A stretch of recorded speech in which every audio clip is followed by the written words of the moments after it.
It was supposed to be an ordinary winter night. I had rented a cabin in a remote area for a weekend getaway. The forecast had mentioned a snowstorm, but I figured I'd be fine since the cabin was well stocked and I didn't plan on venturing out once it started. By the time I arrived, the snow was already falling heavily. The cabin was small but cozy with a wood-burning stove and a stack of firewood by the door.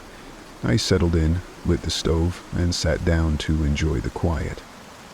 Around 9 p.m., the storm intensified. The wind howled and the windows rattled, but I wasn't too worried. That is, until I heard a faint knock at the door. It was so soft at first that I thought I imagined it, but then it came again, louder this time. I hesitated, wondering who would be out in weather like this. When I opened the door, no one was there. The snow outside was untouched, and the only tracks were my own from earlier. I chalked it up to the wind or the cabin settling, and locked the door. Not long after, the power went out. The cabin plunged into darkness, except for the dim glow of the stove. I grabbed my flashlight and tried to make myself comfortable, but the knocking started again, this time on the window. When I turned toward the sound, I saw a faint shape just outside the glass. It looked like a person, but something about the way it moved was wrong, almost jerky. I shined the flashlight at the window, but there was nothing there. I was officially on edge. I locked every door and window in the cabin and tried to convince myself it was just my imagination, but then I heard footsteps on the roof, slow and deliberate, crunching against the snow. I didn't sleep that night. The footsteps continued for hours, moving from the roof to the porch and back again. Occasionally, I'd hear the faint knocking, always in a different spot. Sometimes the door, sometimes the windows. By morning, the storm had let up, and I decided I couldn't stay another night. I packed up quickly, determined to get out of there before it got dark again. But when I stepped outside, I stopped cold. The snow around the cabin was littered with footprints, large, deep impressions that circled the building repeatedly. They weren't mine, and they didn't lead to or from the road. They just appeared, as if someone or something had been pacing all night. I hurried to my car, but when I tried to start it, the engine wouldn't turn over. I tried again and again, but it was dead. As I sat there, wondering what to do, I caught movement in the rearview mirror. There was a figure standing at the edge of the tree line. It was tall and thin, and it didn't move like a person should. It seemed to flicker in and out of sight, like a bad signal on a TV. I locked the doors and waited, hoping it would go away.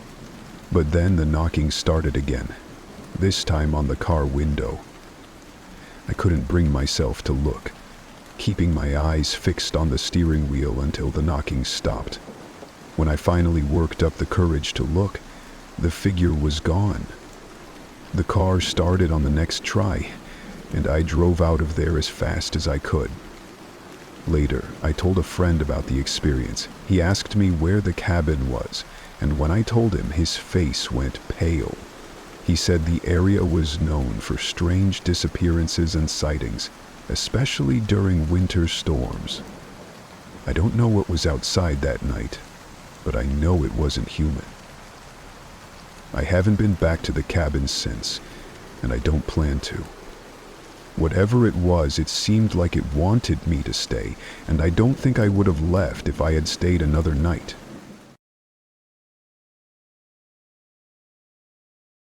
A few winters ago, I got caught in a blizzard while driving through a rural area. I was heading back to my hometown after visiting some friends, and I'd underestimated how bad the storm would get. Visibility dropped to almost zero, and my car started sliding on the icy road. Desperate, I took the first turn I saw, hoping to find shelter. After a mile or so, I spotted a small, weathered house with a dim light on in one of the windows. There was no driveway, so I parked on the side of the road and trudged through the snow to the front door. I knocked, but no one answered. I tried again, louder this time. Still nothing. The storm was getting worse, and I had no choice but to let myself in. The door was unlocked, which seemed strange, but I was too cold to care. The inside was modest, with old furniture and a faint smell of dust.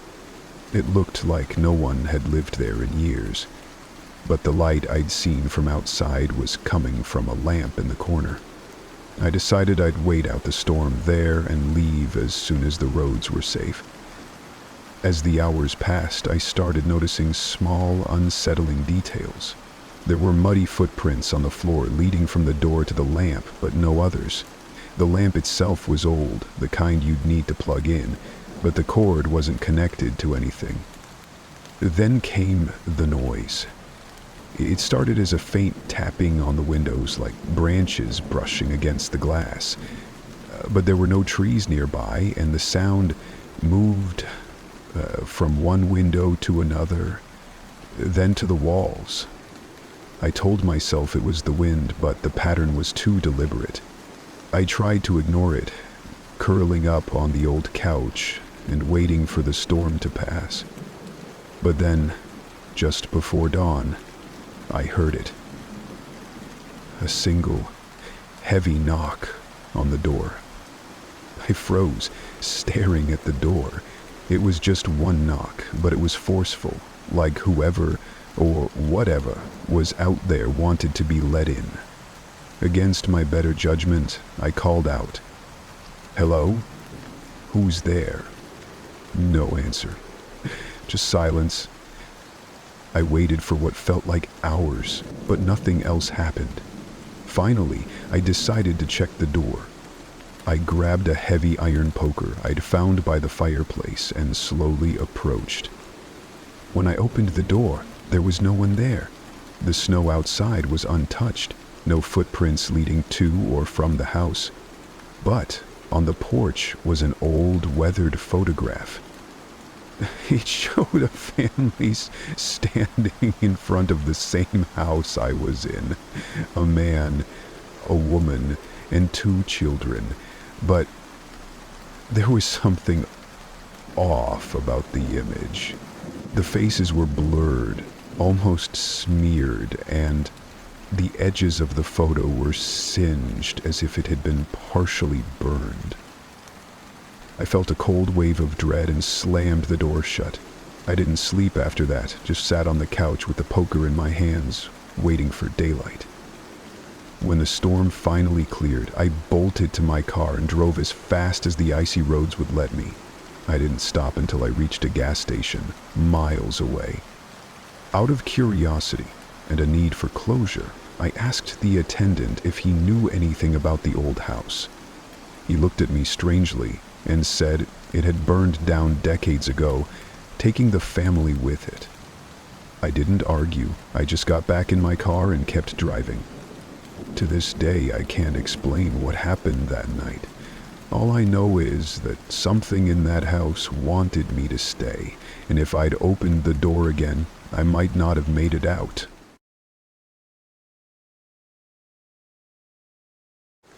A few years ago, I was driving home from a work trip late at night during the dead of winter. Snow had started falling earlier in the evening, and by the time I was halfway home, the storm was full-blown. The main highway was gridlocked, so I decided to take a back road to avoid the traffic.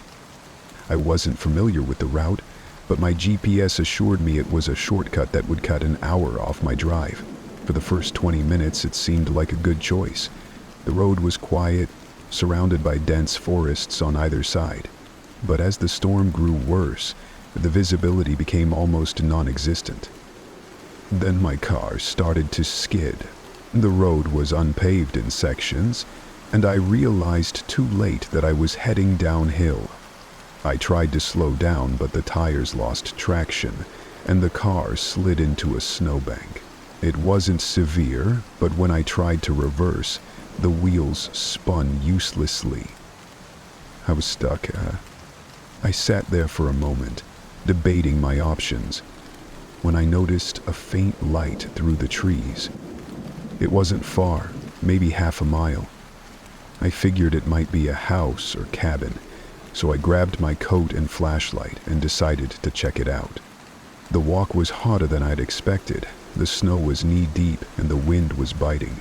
By the time I reached the light, I could see it was coming from an old, abandoned-looking cabin. The door was slightly ajar, creaking in the wind. I stepped inside, hoping to find a phone or at least some shelter from the storm. The interior was cold and sparse, with a few pieces of broken furniture and an old wood stove. There was no electricity or phone. But the strange part was the light. It was coming from a lantern hanging in the corner, even though there was no sign of anyone else around. That's when I noticed the footprints. They were faint, but they led from the doorway to the center of the room, then stopped. They didn't lead back out. I stood there, staring at the footprints, trying to make sense of what I was seeing. Maybe they'd been left earlier and the wind had filled in the tracks outside, but that didn't explain why they just stopped. Then I heard it, a faint whisper. It was so quiet, I wasn't sure if it was real or just the wind, but as I strained to listen, I realized it was coming from outside the cabin. I backed away from the door, trying to calm my nerves. Maybe it was someone else stuck in the storm. Maybe they needed help. But the whispering didn't sound right. It wasn't a voice calling for assistance. It was slow, deliberate, and I couldn't make out the words. I stayed inside for what felt like hours, too scared to open the door. The whispering continued, circling the cabin, sometimes fading, sometimes growing louder. At one point, I looked out the small window, but the storm was too thick to see anything. I considered making a run for it back to my car, but I couldn't bring myself to step outside. Just as I was beginning to think I'd be stuck there all night, the whispering stopped. The sudden silence was almost worse. I gathered my courage and opened the door just enough to peek outside. The storm had eased slightly, and I thought I could make it back to my car. But as I stepped out, I saw something that stopped me cold. There were footprints in the snow leading up to the cabin, fresh, distinct tracks, but no sign of anyone who could have made them. They circled the cabin several times, then vanished into the forest. I didn't wait to see what would happen next. I ran through the snow as fast as I could, my flashlight flickering in the darkness. When I reached my car, I jumped inside and locked the doors. The engine struggled, but it started. I floored it, praying the wheels would catch. They did, and I sped away, not caring about the road conditions. I didn't stop until I reached the first gas station on the main highway. The attendant asked if I was okay, and I mumbled something about getting stuck in the snow. I've never told anyone the full story, and I've never taken that road again. To this day, I can't explain what happened, but every time I hear the wind howling in the winter, I think about that cabin and the footprints that didn't lead anywhere.